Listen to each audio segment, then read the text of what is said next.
ngeen jëf Mame Mbaye Niang Ousmane Sonko way wa daanoogum na l'observateur xëy di ñu fàttali ci xëtam mu njëkk li tribunalum Dakar dogal démb ci mbir yi Ousmane Sonko lañu daan ñaari weeri kasu yu mu dul tëdd ak ñaari téeméeri millions yu mu war a fay Mame Mbaye Niang ngir mu ragg ci ab deram la Sénégal bind Sonko condamné Sud Quotidien jàppee ko ab verdict buy indi ak dal ci dëkk bi Wolf Quotidien nañu procès bi ak ni mu bare woon coow lu nekk ñu dundi ko fi lu nekk ñu daj ko fi te procès bi mujjul fenn fudul fii fi mu mujj mu di ci ñaari weeri kasu yu ànd ak sursis ak alamaanu ñaari téeméeri millions yu yoon daan Ousmane Sonko anki dina kay jàpp na ne bu doon lu Ousmane Sonko ak Mame Mbaye Niang di xëccoo juge bi da koo dagg tipp ci digg bi ku nekk ci ñoom ñaar jël sa wàll lise ko dañu wax ne juge bu bees bi doon àtte ci wàllu Prodac yi démb di Mamadou Mouhamed mi wuutu ci dossier bi juge Mohamed Diop mi désisté juge bi verdict d'apaisement di dogal bu dul yëkkati ay dënn moom la andi démb premier président bu chambre correctionnelle bu Ndakaaru di juge Mohamed Diop mi yoroon dossier bi te mujj ca génn l'observateur mi ngi ñuy wax li tax mu désisté Tribune di ñu wax ne ñaari téeméeri millions la yoon ne Ousmane Sonko na ko fay Mame Mbaye Niang ngir mu rage ko deram bi mu yàq le mandat tudde ko suukaru koor Vox Populi xamal ñu ne Ousmane Sonko Mame Mbaye Niang yeey na ko am na dëgg ci kawam ba yoonte ko ay daan waaye liñ ko doon ragalal moom Ousmane Sonko mu di mu doxe fi ñàkk mën a falu dara ci réew mi loolee amu ci njiital parti Pastef li mi ngi akuk éligibilité ba léegi le témoin di ko dëggal ci xëtamu njëkk bind ne Ousmane Sonko sowee na éligibilité am journal L'Info gis ne waa ji di Ousmane Sonko dafa rëcc ci ñadd gi ñu ko bëggoon a ñadd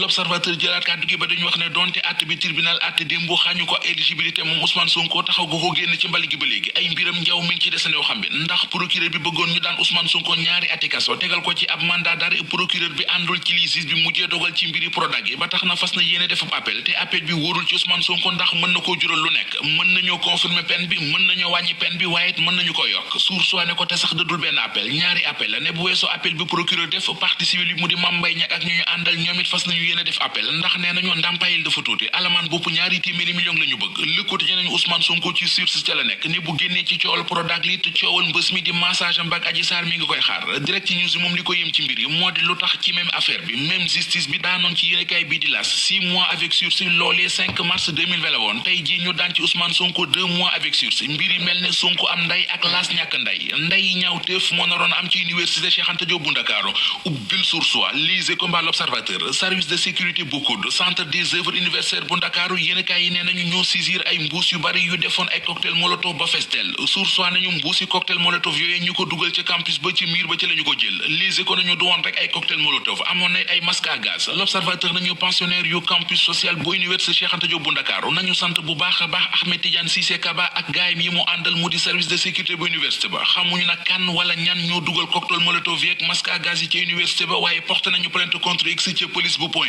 E douane bu Kër Massar ak faux billets yi ñu teg loxo xibaar bi la Libération xëy nee nañu ay billets noirs lañu yu toll ci $1 milliard promoteur immobilier bii di Serigne Mbaye ma ngi woon ci deal bi moom akub gorom bu ñu naan Moustapha Fati ak benn commerçant bu tudd Xaasim Diallo Libération nañ benn agent infiltré moo leen jàpp ndax dañoo waxaale woon ak moom ba bëggoon koo jaay billets noirs yi ci $20 millions ak juróom.